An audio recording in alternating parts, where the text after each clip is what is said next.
Ikasuke nebaze bembade nabo ku live ku TikTok. Antu abaddeko live ku TikTok. Mwebale nnyo mwebale ddala. A few minutes ago tubaddeko okwongera okuwayaamu ku nsonga ezigenda maaso ku muggwanga ku bya entertainment. Mundaze laavu nnyingi nnyo, live ebaddeko abantu bangi nnyo, mwebale nnyo. Naye ensonga eriwo essaawa eno ya Spice Dianah. Abantu Spice Dianah nga mumufuukidde ekizibu. Omwana yagenda n'akola show. N'akola stage mu butuufu nga tetugifunanga e Uganda. Mullo nga tetugifunanga. Okitegeera. Gw'oyinza okubeera eyo n'onyooma naye njagala buli muntu acriticizing agenda obuuze ssente za stage eyo entuufu ssente ezo. Obuuze n'abasobola okugizimba basobola gizimbira ssente mmeka. Obuuze n'abantu beyatikka okuva gye yabajja okubaleeta e Uganda okumukolera stage eyo kyatwala kyenkana ki. Ngera bw'olaba abaana ba B2C nti nabo ku sawundi yaabwe baaleeta abantu okuva ewalala okujja mu Uganda okubakolera ku sound. Nammwe bennyini ne musiima ne mugamba bukyanga abantu bateeka shows mu Freedom City, they've had the best sound so far aba B2C. Kali kyefaananyiriza ne ku Spice Dianah. Spice Dianah yakola buli kyetaagisa ku stage. Mullo yakola stage nga yakabi. Ayina ebirungi bingi ebirala bye yakola. N'akola grand entry eyamuyingiza ku show ye nga mu butuufu yakabi. Tulabyeko abalala bayingirawo obulungi. Ne Shiba yayingira bulungi ku show ye. Ne Spice yakola grand entry nga yakabi okusinzira ku stage gye yalina. Okitegeera. N'amaliriza n'abanga yayambala bulungi. Ennyambala ya Spice Dianah nga bafaani be ffe twajagala. Ontegeera. Twagisiima kubanga yayambala bye tusuubira nti byamaakingira ku show n'okusinzira. Yali okay. Ate era yabissaamu ssente. Ekirala Spice Dianah abantu bajja era bajja mu bungi namwe mwalaba numbers nga ddala zeezo beba ababe aba Spice Dianah abajja okumuwagira. Naye all in all abantu ne muvaayo mukulembeze ekyokuba nti teyayimba bulungi live. Kati kambabuuzi Spice Dianah mubadde mumusuubira okubanga bwazaayimba ebbanga lyayimbiddeko okujja ayimbe nga malayika ez'omuggulu. Ajayimbe nga Serindiyoni oba ajayimbe mwade mumusubira kujja ayimbe nga Juliana. Ontegeera oba yoyo Spice wamwe eddoboozi lye eryo. That is how she is. Bw'atyo bw'ali Spice Dianah. Ate bw'aba bagambye nti practicing idde okumala ebbanga n'asobola okubanga ebbanga lya practicing idde ddene bwe lityo lye eddoboozi lyasodde okubanga ajja nalyo yeyo performance lyasodde okubanga ajja nayo yeyo gye yategese. Bannayuganda tuyiga okwapreciatinga, tuyiga okusiima, abayimbi baffe tubazeemu amaanyi ddala okusinga okubakuba. Oba okitegeera tubasizza nnyo wansi nti n'ebirungi bye bakoze oba ebitono ennyo bye batadde mu haso yaabwe nabyo tubibuusizza amaaso twagala tukulembeze ebibi byokka tuyiga okusiima. Spice Dianah naposi gye ndabye gy'ataddeyo era nga naye ndowooza ensonga y'emu gy'ayogerako abayise ba Witches naye Spice ali tosusseemu. Abayise ba Witches balogo mmwe.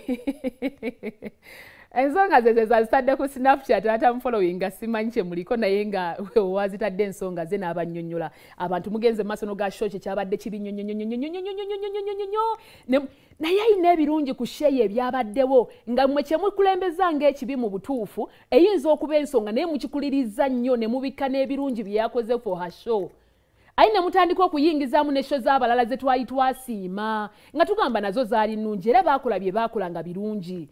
Bannange mulekerawo abakuba mu Nigeria nga yakoze stage eyo bannayuganda ne tugimanyaako saa TV zonna na buli omu buli blog abatimbye abayimbi be Nigeria era nga bwe bakoze tuyiga okwaplifting abaffe tusiima abaffe naffe tufuneko etubateeka. Okitegeera so mulekerawo bambi mbeegayiridde. Spice mumuvumye ekimala show ye mugityobodde ekimala naye n'ebirungi ku ye ayina ebirungi ku show ebyabaddeyo bye tuba tutunuulira bannayuganda ne bwe munaakuliriza ne munoonya ebibi bitya ba Spice gadgets n'abamwagala basiimye.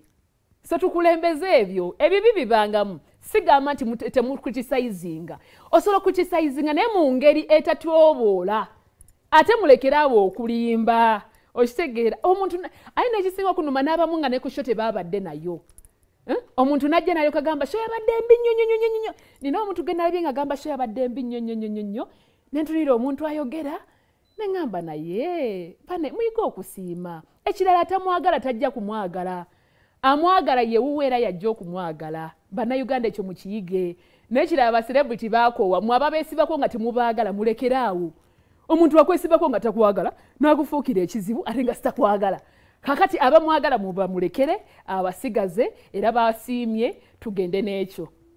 Ebya Spice Dianah bingi bize bye nandiyagadde okwogerako ne bye nalaba live wajeeri ebimu ku bye nalaba. Abantu aba VIP muyiga okukeerangako ku show.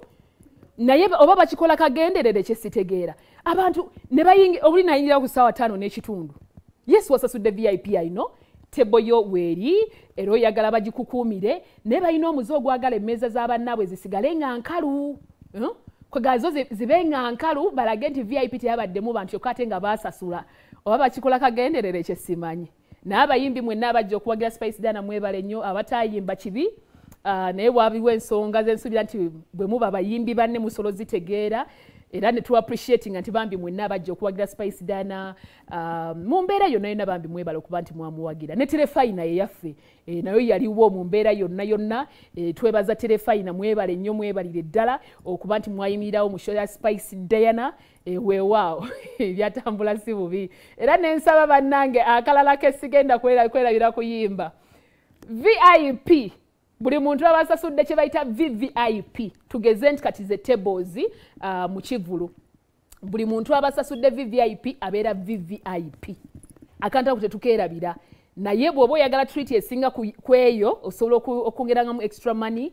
Gwe ne bakuwa treat nga yiyo weka nze nsubira kisobola okuyamba. Then okumalako abantu abalera emirembe nga muzze muzi VIP ezo gweyagala kwegaba kulabe ng'oli wanjawulo nnyo. Ate mune bonna beenyooma. Oli n'agamba linda oli ani antudde mu maaso oli ani oyo. Who is that? N'ogamba oyo yegunnaga kati nze muntuuza watya wano oli ne mumuteeka wali eri. And you're like n'oli naye yasasudde VIP. Nawe oli wa VIP. Oyagala tukole tutya nti mumugjeeyo. And I'm like how? I mean, everyone is VVIP. I mean, damn, like everyone is VVIP.